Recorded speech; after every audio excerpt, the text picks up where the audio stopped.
आप सभी को जय मसीह की।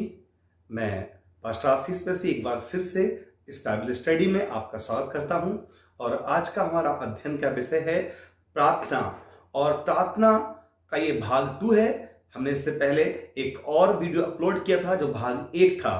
आज हम भाग 2 में बात करेंगे कि कैसे लोगों ने अपनी गलत प्रार्थनाओं के द्वारा श्राप और दंड पाया और कैसे सही प्रार्थनाओं के द्वारा लोगों ने परमेश्वर की आशीष पाई। आइए इस पर हम अध्ययन करें। हमारे अध्ययन का पहला भाग हमने लिया है गिनती की पुस्तक उसके 11 अध्याय से, जहां पर हम देखते हैं किस प्रकार से इजरायली जब वो मिस्र की गुलामी से निकलकर और जंगल के मार्ग में परमेश्वर के द्वारा पाले पोसे जा रहे थे। परमेश्वर उनके खाने पीने हर चीज का अच्छा बंदोबस्त कर रहा था। बिना खेती करे उनको स्वर्गीय राशन यानी कि मन्ना प्रभु ने खिला रहा था। लेकिन उसके बावजूद भी उन्होंने कुड़ाना नहीं छोड़ा, शिकायतें बंद नहीं की और एक प्रार्थना वो करने लगे कि हमें जो है इस मन्ना के बदले में मीट खाने को मिले।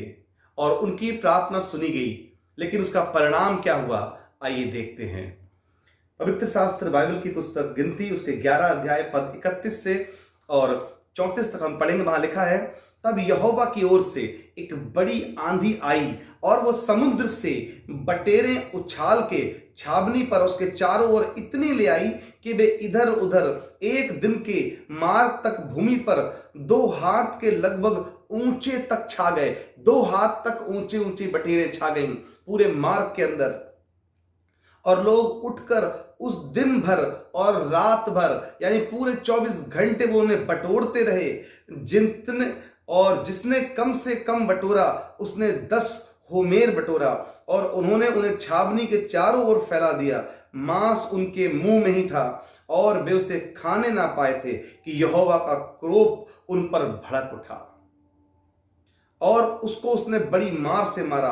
और उस स्थान का नाम किब्रो थत्तावा पड़ा, क्योंकि जिन लोगों ने कामुकता की थी उनको वहां मिट्टी दी गई। यस, परमेश्वर इस बात को बताना चाहता है कि गलत प्रकार से प्रार्थना करना कई बार आपके लिए श्राप का कारण रहता है। कई बार परमेश्वर वो कार्य नहीं करना चाहता जो आप बार बार प्रार्थना में मांग रहे हैं, क्योंकि परमेश्वर केवल प्रार्थना के शब्दों पर ही नहीं परंतु अब तो आपके हृदय के अंदर से निकलने वाली भावनाओं को चेक करता है। प्रभु आपके अंतरात्मा के अंदर क्या चल रहा है, आप क्या सोच रहे हैं, उन विचारों को भी बहुत ध्यान से देखता है। और जब परमेश्वर ने उनकी ओर देखा तो परमेश्वर ने उनके विचारों को भी देखा, क्योंकि परमेश्वर मनों के जांचने वाला परमेश्वर है। और प्रभु ने जब उनके विचारों को देखा तो क्या देखा कि केवल वो अन्न या मांस खाने के लिए भूखे प्यासे नहीं हैं, परंतु उनके मन के अंदर जो लालसाएं हैं वो बुरी हैं। वो यहोवा पर विश्वास ही नहीं करते थे।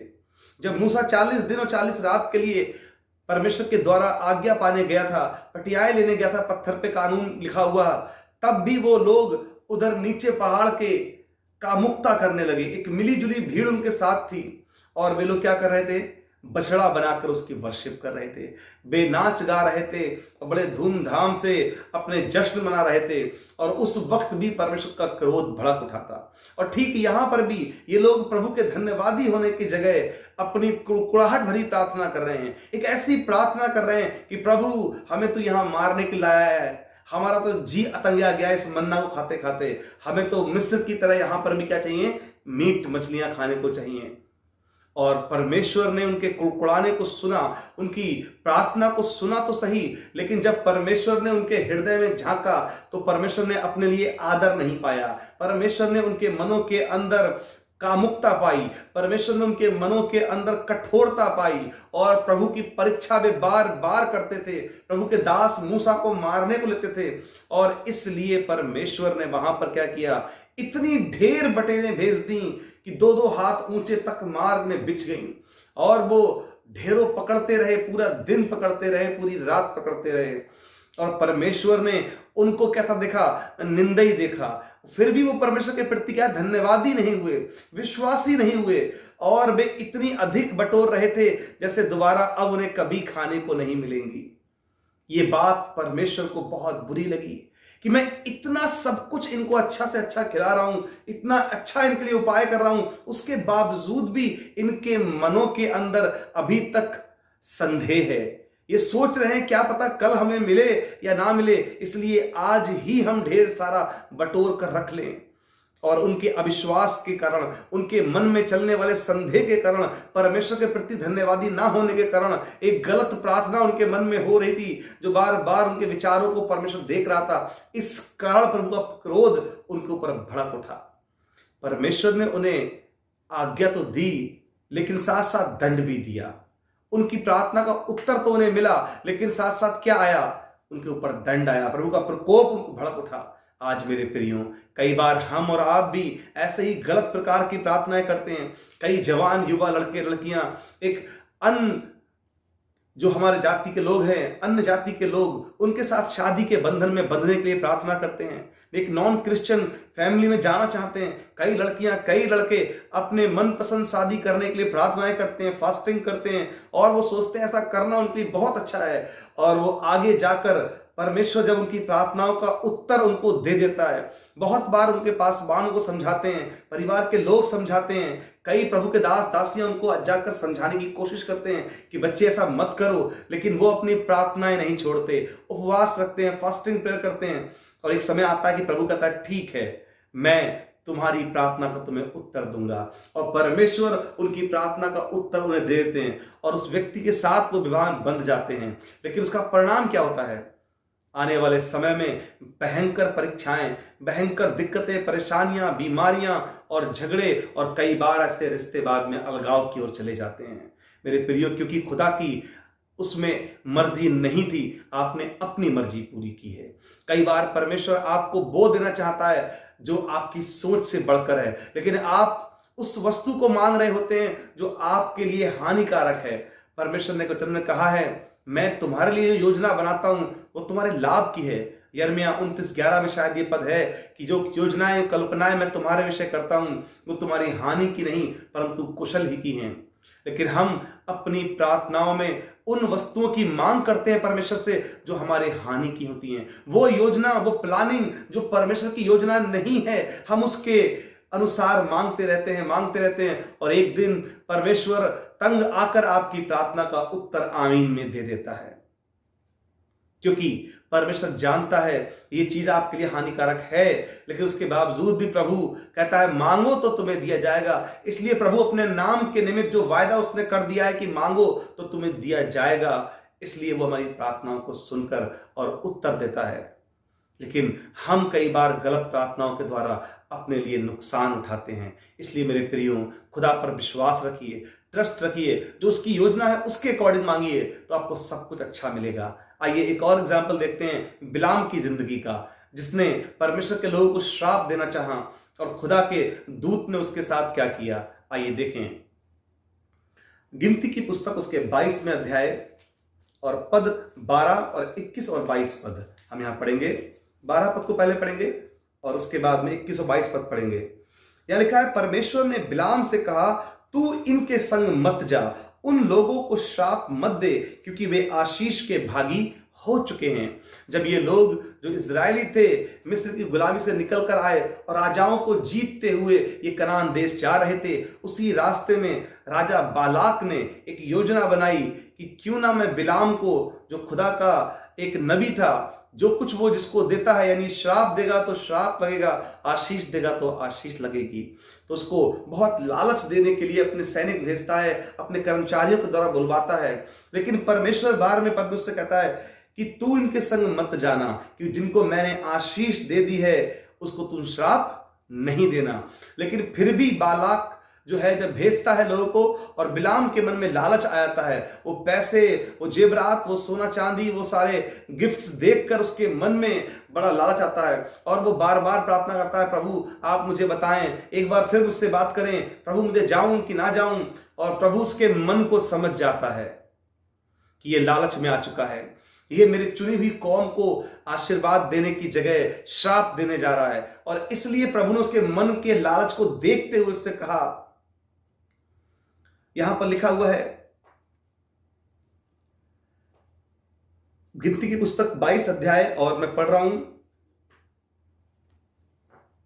18वें पद से, बिलाम ने बालाक के कर्मचारियों को उत्तर दिया, चाहे बालाक अपने घर को सोने और चांदी से भरकर मुझे दे दे, तो भी मैं अपने परमेश्वर यहोवा की आज्ञा को पलट नहीं सकता कि उसे घटाकर या बढ़ाकर मानूं। पहले तो वो ये बात कहता है कि मैं अपने खुदा की योजना को मानूंगा, उसकी बात मानूंगा, परमेश्वर की इच्छा को पूरा करूंगा, चाहे मुझे खरीदने के लिए वो सोना चांदी भरकर भेज दे तो भी नहीं मानूंगा। लेकिन इनसाइड में वो क्या हो रहा था, बड़ा खुश हो रहा था कि मुझे मौका मिला है आज कमाने का, धन कमाने का मौका मिला है। और उसने परमेश्वर के वरदान को तुच्छ जाना और उस रात वो कई बार प्रार्थना करने लगा, प्रभु मुझे बताएं कि मैं जाऊं कि ना जाऊं, जबकि प्रभु मना कर चुका था। लेकिन वो बार बार उसी प्रार्थना को कर रहा था। इसलिए अंत में परमेश्वर ने उससे कहा, इसलिए तुम लोग आज रात को यहीं टिके रहो ताकि मैं जान लूं कि यहोवा मुझसे क्या कहता है। परमेश्वर ने रात को बिलाम के पास आकर कहा, यदि वे पुरुष तुझे बुलाने आए हैं तो तू उठकर उनके संग जा, परंतु जो बात मैं तुझसे कहूं उसी के अनुसार करना। खुदा का दूत वहां पर आया, उससे बातचीत की और खुदा ने उसके द्वारा कहलवाया कि ठीक है चला जा। क्योंकि प्रभु ये देखना चाहता था कि अब वास्तव में ये जाएगा, मैंने इससे मना किया उसके बावजूद क्या ये मेरी आज्ञा का उल्लंघन करेगा। और सचमुच उसके लालच ने उसको उभारा और वो सुबह उठते ही गधी पे काठी बांधकर चल दिया। और जब वो रास्ते में जा रहा था, परमेश्वर का दूत सामने खड़ा हुआ था नंगी तलवार लिए हुए। आइए देखते हैं क्या हुआ पर। यहां लिखा हुआ है, तब बिलाम भोर को उठा, अपनी गधी पर काठी बांधकर मोआबी हाकिमों के संग चल पड़ा। और उसके जाने के कारण परमेश्वर का क्रोध भड़क उठा और यहोवा का दूत उसका विरोध करने के लिए मार्ग रोक कर खड़ा हो गया। और वो अपनी गधी पर सवार होकर जा रहा था और उसके संग 2 सेवक भी थे। और उस गधी को यहोवा का दूत हाथ में नंगी तलवार लिए हुए मार्ग में खड़ा दिखाई पड़ा। उस गधी ने उसकी जान बचा ली, स्वर्गदूत को देख लिया और उसके बाद उसकी जान बची, नहीं तो वो उस दिन मारा जाता। खुदा ने उसके मन के अंदर झांक कर देखा, खुदा ने अपने कलाम का तिरस्कार पाया, खुदा ने उसके अंदर लालच पाया, खुदा ने उसके जाने की इच्छा और प्रार्थना पाई कि वो जाना चाहता था दिल से। ऊपरी तौर पर दिखावा कर रहा था कि मैं नहीं जाऊंगा, लेकिन अंदर से वो उन दौलत के पीछे भागने लगा और खुदा की बात ना मानकर उसने क्या किया, अपने लिए श्राप कमा लिया। आपको मालूम है बाद में यही बिलाम मारा गया।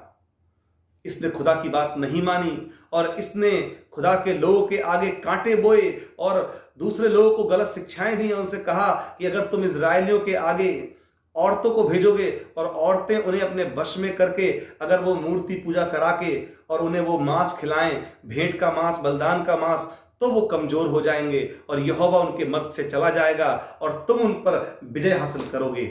और राजा बालाक ने बाद में ऐसा ही किया और इजरायली उनके द्वारा जीत लिए गए, यानी कि इजरायली हार गए थे। ये बिलाम की शिक्षा ही थी जिसके कारण इजराइल के लोग युद्ध में हारे थे।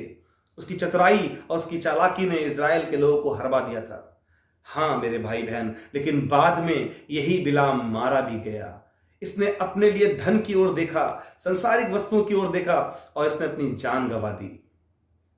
क्या आप और मैं भी ऐसे रास्ते पे चल रहे हैं? हम धन की ओर देख रहे हैं या परमेश्वर के वचन की ओर देख रहे हैं? आज कई झूठे भविष्यवक्ता, कई झूठे चंगाईदाता, कई झूठे प्रचारक, कई लोग आज पैसे के लोभी जो हर वक्त दान और 10वां अंश और हर वक्त उठाई हुई भेंटों की बातों के सिवा और कोई प्रचार उनके पास नहीं है। वे रात और दिन पैसे की मांग करते हैं और लोगों को लूटते रहते हैं और वे अपने बिजनेस चला रहे हैं, अपनी बड़ी बड़ी हवेलियां बना रहे हैं, बड़ी बड़ी दुकानें उनकी चल रही हैं। मैं किसी का नाम नहीं लूंगा, लेकिन मैं कहना चाहता हूं ऐसे लोग परमेश्वर के राज्य के वारिस नहीं हो सकते, जो केवल और केवल धन के ऊपर प्रचार करते हैं, संसारिक वस्तुओं को पाने के लिए वो दूसरों के धन का दुरुपयोग करते हैं। ऐसे लोग खुदा के राज्य के वारिस नहीं हो सकते।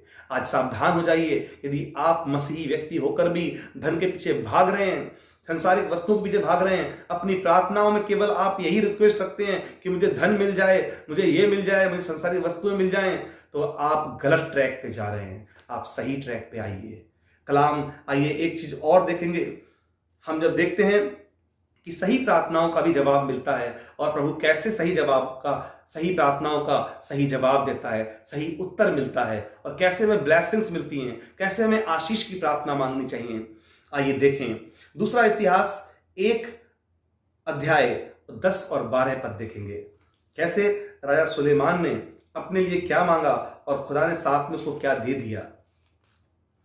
दूसरा इतिहास 1 अध्याय पद 10 और 12, यहां लिखा हुआ है,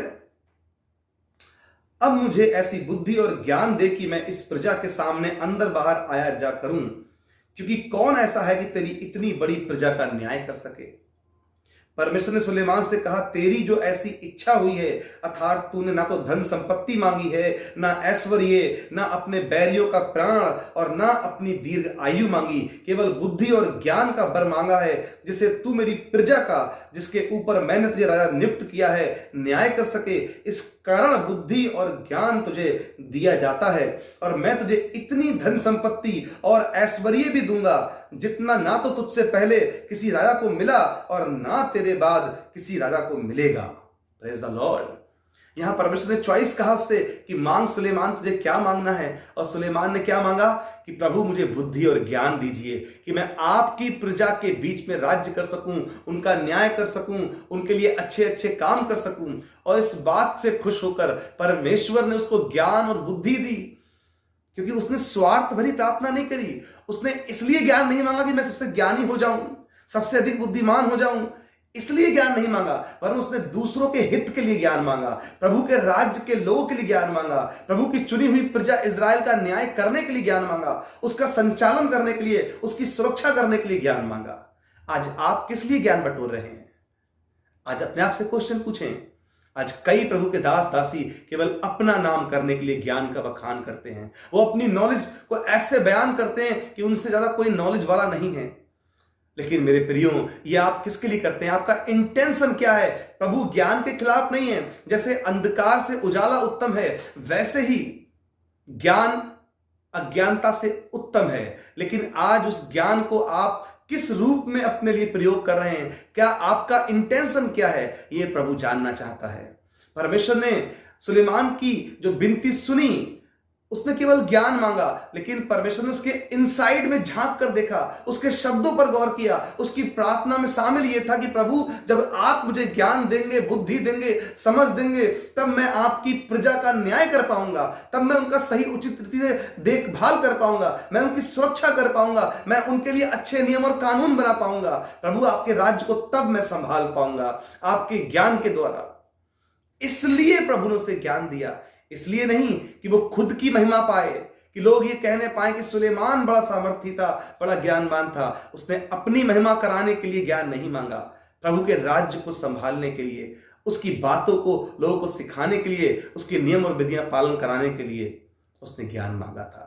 आज आप खुदा से ज्ञान मांगिए, लेकिन अपने खुद की महिमा पाने के लिए नहीं कि लोग आपकी तारीफ करें, वरन उस ज्ञान से प्रभु के राज्य की बढ़ोतरी हो, उसके लोग बचाए जाएं, नरक से लोगों का जीवन बचाया जाए। वो ज्ञान आप मांगिए, प्रभु सचमुच आपको देगा। कलाम में लिखा है, जिसे ज्ञान की कमी हो वो परमेश्वर से मांगे, जो परमेश्वर बिना उलाहना दिए सबको देता है। यस, वो आपको भी देगा, फ्री ऑफ कॉस्ट देगा। ज्ञान, बुद्धि, समझ और पराक्रम सब उसी के पास है, और वो आपको भर देगा। अपने लिए प्रार्थना करिए, आशीष मांगिए, बुद्धि मांगिए, और प्रभु उसके साथ साथ आपको बहुत कुछ और भी देगा। जैसे सुलेमान को ज्ञान और बुद्धि के साथ साथ उसने धन, महिमा, ऐश्वर्य और सब कुछ खुदा ने उसे फ्री ऑफ कॉस्ट में दे दिया। ऐसी प्रार्थना प्रभु चाहता है। क्या आप ऐसी प्रार्थना करेंगे? क्या आज आप अपनी प्रार्थनाओं का प्रारूप बदलेंगे? क्या आज आप अपनी प्रार्थनाओं को जांचेंगे, जिसे सुलेमान ने जांचकर अपनी प्रार्थना को बुद्धिमानी के साथ मांगा, खुदा के राज्य के बढ़ोतरी के लिए मांगा? आज आप भी मांगिए, मैं खुदा के लिए इस्तेमाल होना चाहता हूं। प्रभु मुझे बुद्धि और समझ दे, मुझे ज्ञान दे कि मैं लोगों को नरक से बचा सकूं। आपकी प्रार्थना सुनी जाएगी। दूसरों की भलाई के लिए धन मांगिए, प्रभु आपको धनवान बनाएगा, परंतु दूसरों की मदद करने के लिए, अपनी केवल ऐशो आराम की जिंदगी पाने के लिए नहीं, परंतु खुदा के राज्य की बढ़ोतरी के लिए आप जो भी मांगेंगे खुदा आपको प्रोवाइड करेगा। आइए एक और एग्जाम्पल देखते हैं एलिया के जीवन से। कैसे एलिया ने अपने जीवन में कुछ नहीं मांगा और अंत में उसने वो चीजें पाई जो कोई और नहीं पा सकता। दूसरा राजा उसका 2 अध्याय पद 11-14। दूसरा राजा 2 अध्याय पद 11 से और 14। वे चलते चलते बातें कर रहे थे कि अचानक एक अग्नि में रथ और अग्नि में घोड़ों ने उनको अलग किया और एलिया बवंडर में होकर स्वर्ग पर चढ़ गया और उसे एलीशा देखता रहा और हाय मेरे पिता, हाय मेरे पिता, हाय इज़राइल के रथ और सवारों। जब वो उसको फिर देख ना पड़ा तब उसने अपने कपड़े पकड़े और फाड़ कर दो भाग कर दिए। फिर उसने एलिया की चद्दर उठाई जो उस पर से गिरी थी और वो लौट गया और यरदन के तट पर खड़ा हुआ। तब उसने एलिया की चद्दर जो उस पर से गिरी थी पकड़कर जल पर ऐसी मारी और कहा, एलिया का परमेश्वर यहोवा कहां है? और जब उसने जल पर मारा तब वो इधर उधर दो भाग हो गया और एलीशा पार हो गया। Praise the Lord. एलीशा को एक मौका मिला था कि एलीशा क्या मांगेगा, और एलीशा ने कहा, मेरे पिता, जो सामर्थ एलिया तेरे अंदर है उसका 2 गुना भाग मुझे मिल जाए। वो चाहता तो अपने लिए कहता मैं राजा बन जाऊं देश का। वो कहता कि मेरे विरोधी, मेरे बैरी सारे, मेरे विद्रोही सब मुझसे दूर हो जाएं, उनकी मृत्यु हो जाए। या वो अपने लिए कुछ और मांग सकता था, बड़ी वस्तु, कोई धन, कोई सोना चांदी, कोई राज्य, कोई सामर्थ। उसने कुछ भी नहीं मांगा। उसने कहा, जो सामर्थ तुझ में काम करती है, खुदा का राज्य जो तेरे अंदर था वो दुगना मेरे अंदर काम करने पाए। और सचमुच उसे 2 गुना मिला भी। एलिया ने अपने जीवन में पूरी जिंदगी में 7 बड़े आश्चर्य कर्म किए और एलीशा ने अपनी जिंदगी में 14 आश्चर्य कर्म किए। और आपको जानकर हैरानी होगी, 13 आश्चर्य कर्म एलिया ने अपने जीते जी किए और 14वां आश्चर्य कर्म एलिया ने मरने के बाद किया। एलीशा ने मरने के बाद किया।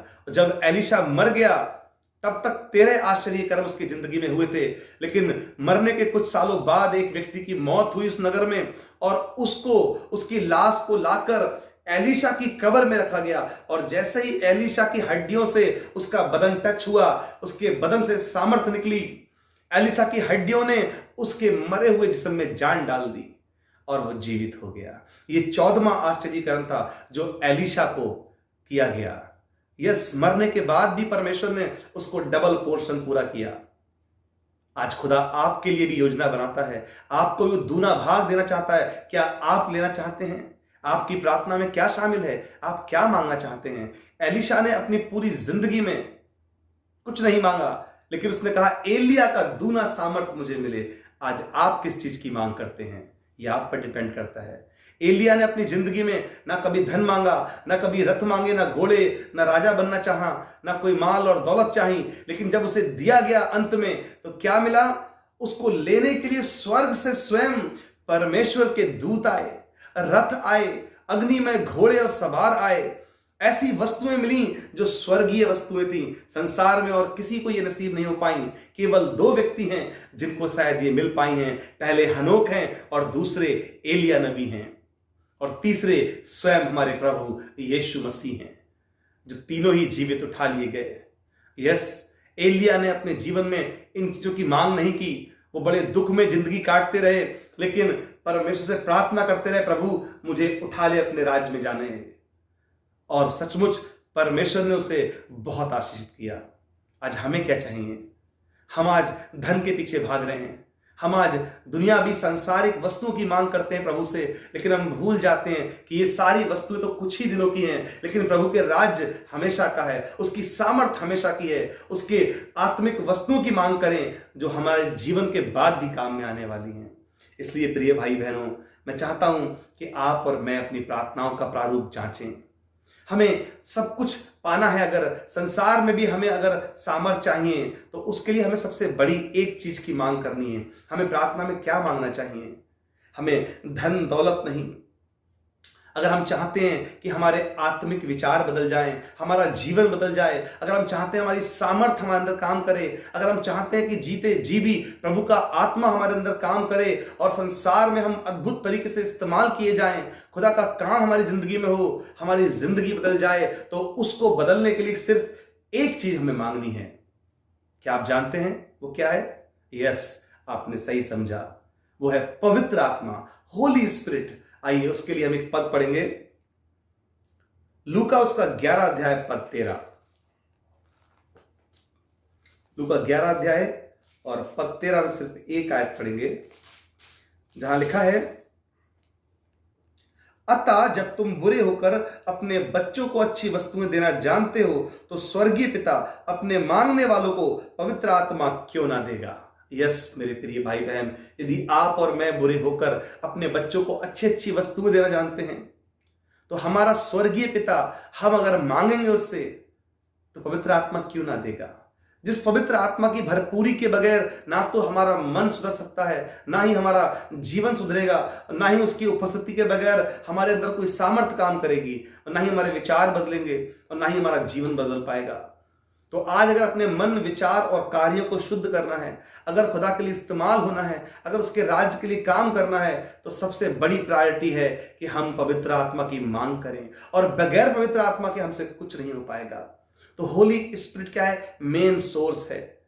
आइए उसकी मांग करें, अपनी प्रार्थनाओं में कहें, प्रभु हमें पवित्र आत्मा से भर, हमें अपने राज्य के लिए इस्तेमाल कर, हमारा जीवन बदलने पाए, हम अपने गुनाहों को छोड़ना चाहते हैं। हाँ प्रभु यीशु, हमारी जिंदगी हम तेरे इच्छा के अनुसार जीना चाहते हैं। सांसारिक वस्तुएं नहीं, परंतु आत्मिक वस्तुएं मांगते हैं, और सचमुच खुदा आपको आशीष से भर देगा। वो सब कुछ देगा जो आपने कल्पना में सोचा भी नहीं होगा। सो गॉड ब्लेस यू। आज ही अपनी प्रार्थनाओं का प्रारूप चेंज करें, आज ही खुदा से अपने लिए बरकतें और आशीषें मांगे, पवित्र आत्मा के साथ मांगे। खुदा आपको सब कुछ देगा। God bless you.